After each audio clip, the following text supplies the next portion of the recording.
नमस्कार, news for India में आपके साथ मैं हूं देवश्री भट्टाचार्य गोस्वामी। महाराष्ट्र चुनाव के नतीजे आने के बाद अब भी राज्य का सीएम तय नहीं हो सका है। इसको लेकर महायुति विरोधियों के निशाने पर है। वहीं इन सब के बीच महाराष्ट्र के कद्दावर नेता शरद पवार ने चुनाव परिणाम व ईवीएम को लेकर सवाल उठाए हैं। एनसीपी शरद गुट के प्रमुख ने कहा कि महाराष्ट्र के पूरे चुनाव तंत्र को नियंत्रित करने के लिए सत्ता और धन का दुरुपयोग हुआ, जो पहले कभी किसी राज्य विधानसभा या राष्ट्रीय चुनाव में नहीं देखा गया। वहीं उनके इस बयान को लेकर महायुति के नेताओं ने भी पलटवार किया। दरअसल शरद पवार का ये बयान वरिष्ठ सामाजिक कार्यकर्ता डॉक्टर बाबा अधव से मिलने के दौरान सामने आया है। बाबा अधव महाराष्ट्र में हालिया विधानसभा चुनावों में कथित ईवीएम के दुरुपयोग के खिलाफ विरोध प्रदर्शन कर रहे हैं। 90 वर्षीय अधव ने गुरुवार को शहर में समाज सुधारक ज्योतिबा फुले के निवास फुलेवाड़ा में अपनी 3 दिवसीय विरोध प्रदर्शन शुरू किया। इस दौरान पवार ने कहा कि ऐसा पहली बार हुआ है। देश में हुए चुनावों ने लोगों को बहुत बेचैन कर दिया है। लोगों में निराशा है। एनसीपी नेता ने आगे कहा कि विपक्ष संसद में मुद्दा उठाता है, लेकिन उनकी मांगे स्वीकार नहीं की जाती हैं। इससे साफ है कि देश में संसदीय लोकतंत्र का पालन नहीं हो रहा है। उन्होंने कहा कि अगर ऐसा ही चलता रहा तो ये ठीक नहीं है। हमें लोगों को जागरूक करना होगा। इसके अलावा शरद पवार ने ईवीएम से वोटिंग पर भी सवाल खड़े किए। उन्होंने कहा कि ईवीएम के वोटों में कुछ अंतर है, लेकिन फिलहाल मेरे पास इस संबंध में कोई सबूत नहीं है। उन्होंने आगे कहा कि कुछ लोगों ने दोबारा गिनती की मांग की है। इस संबंध में जो भी संभव हो सकता है वो किया जाएगा। देखते हैं क्या होता है, लेकिन मुझे ज्यादा उम्मीद नहीं है। महाराष्ट्र में सरकार गठन में हो रही देरी पर भी पवार ने महायुति पर निशाना साधा। उन्होंने कहा कि इतना बड़ा बहुमत पाने के बाद भी ये लोग अब तक सरकार नहीं बना पाए हैं। ये साफ तौर पर जनादेश का अपमान है, क्योंकि ये दिखाता है कि महायुति के लिए जनादेश मायने नहीं रखता है।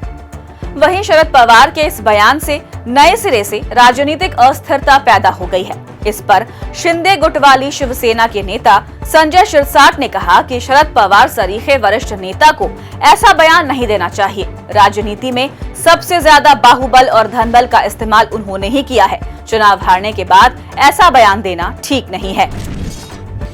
देखो, शरद पवार जैसे ज्येष्ठ नेता ने ऐसी बातें करना उचित नहीं है। राजनीति में मसल पावर, मनी पावर और मैन पावर सबसे ज्यादा यूज किसी ने किया होगा तो वो शरद चंद्र पवार साहब है।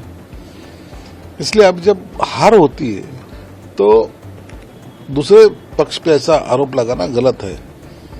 अगर इतना सब चुनाव पैसे से होता है तो मतदार बिकते हैं, ऐसा अगर उनका कहना है तो ये मेरे ख्याल से सरासर मतदारों पे अन्याय किया जैसा होगा। वहीं शिवसेना के दिग्गज नेता एवं महाराष्ट्र के कैबिनेट के पूर्व मंत्री शंभूराज देसाई ने कहा कि शरद पवार ने चुनाव के दौरान इसकी शिकायत क्यों नहीं की। अगर चुनाव के दौरान सत्ता और पैसे का दुरुपयोग हुआ था तो महाविकास अघाड़ी के उम्मीदवारों को चुनाव अधिकारियों, पुलिस, जिला प्रशासन से शिकायत करनी चाहिए थी। वो महाराष्ट्र विधानसभा चुनाव में अपनी हार के लिए किसी और को दोषी ठहरा रहे हैं। अगर माननीय पवार साहब का ये अभी कहना है चुनाव के नतीजे आने के बाद 8 दिन के बाद, तो उन्होंने इलेक्शन चुनाव के टाइम में ये क्यों नहीं कंप्लेन किया? अगर उनको पता चला कि कहाँ सत्ता का दुरुपयोग हुआ, कहाँ पैसा का दुरुपयोग हुआ, तो उनके जो महाविकास आघाड़ी के कैंडिडेट है उन्होंने वही टाइम इलेक्शन ऑफिसर्स के पास, पुलिस एडमिनिस्ट्रेशन के पास, डिस्ट्रिक्ट कलेक्टर के पास क्यों कंप्लेन नहीं की? अगर उनका कोई ऐसा है कि जहां सत्ता का दुरुपयोग किया, जहां पैसे का दुरुपयोग किया, तो उन्होंने कंप्लेन करनी चाहिए थी। अभी देखो, पराभव उनका डिफीट हुआ है। उनके महाविकास आघाड़ी को लोगों ने नकारा है और महायुति को लोगों ने स्वीकारा है। तो ये इसका किसी न किसी के ऊपर तो उनको ब्लेम देना पड़ेगा।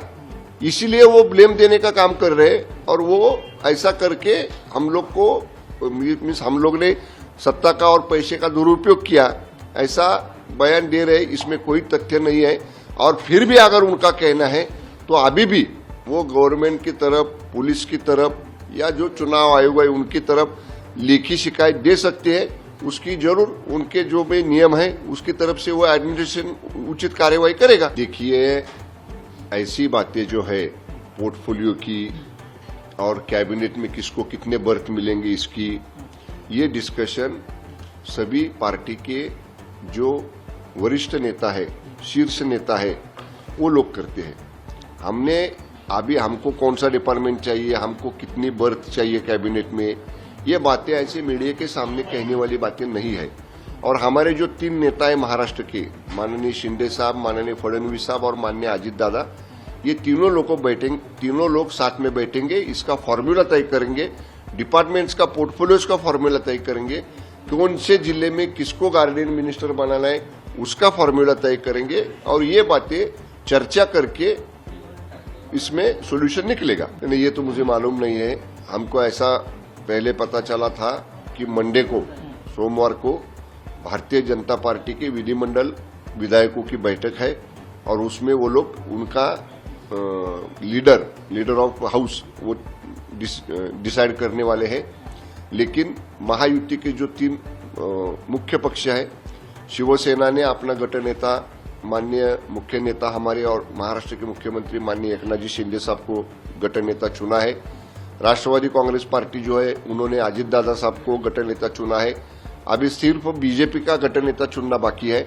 उनकी भी प्रोसीजर मंडे को मीटिंग है ऐसा हमको पता चल रहा है। अगर उनकी मंडे को मीटिंग हो के वो गटनेता चुनते हैं तो तुरंत उसके बाद ये तीनों गटनेता साथ में बैठेंगे और कैबिनेट का फॉर्मूला, कैबिनेट की सीट शेयरिंग, कैबिनेट के पोर्टफोलियोज के बारे में ये लोग बैठ के डिस्कशन करके इसके ऊपर निर्णय लेंगे। इसके अलावा महाराष्ट्र बीजेपी प्रमुख चंद्रशेखर बावनकुले ने कहा कि जब शरद पवार ने 2017 में चुनाव जीता था तो उन्होंने ईवीएम की कार्यप्रणाली की सराहना की थी।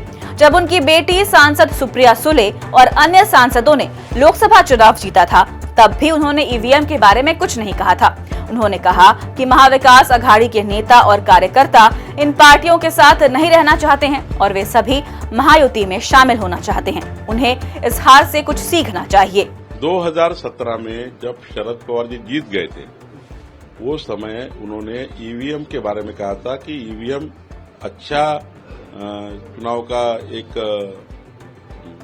यंत्र है। ईवीएम के बारे में कुछ मत बोलिए, ईवीएम अच्छा तंत्रज्ञान है और यही सक्सेसफुल है। अब 2017 में शरद पवार जी का स्टेटमेंट निकाल के देख लीजिए। 2024 में जब उनकी बेटी सुप्रिया सुले जी और सारे सांसद 31 सांसद ये चुनाव जीत गए लोकसभा का, उस समय पवार साहब कुछ नहीं बोले, सारी जीत मान्य कर ली। अब वो समय उनको मालूम है कि मोदी जी के खिलाफ उन्होंने झूठ बोल के वोट लिए, तो वोट मिल गए। हमने हार में से कुछ सीखे और हम सामने गए।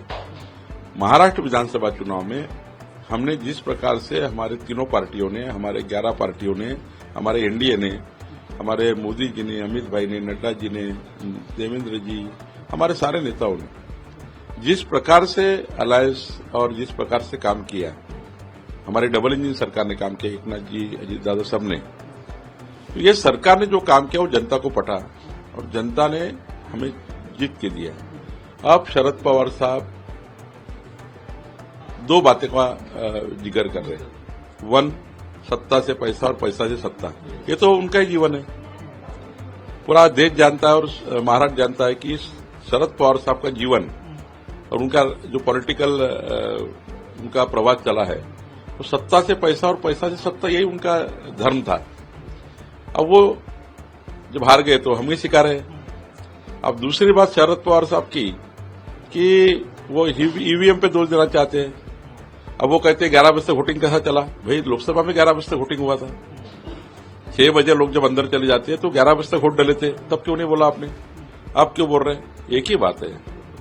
ये सबका क्या है, अगर आपने निचोड़ निकाला तो पवार साहब और उद्धव जी और कांग्रेस पार्टी, इनके पास जो नेता बचे हैं, इनके पास जो कार्यकर्ता बचे हैं, अब वो उनके साथ रहना चाहते नहीं है।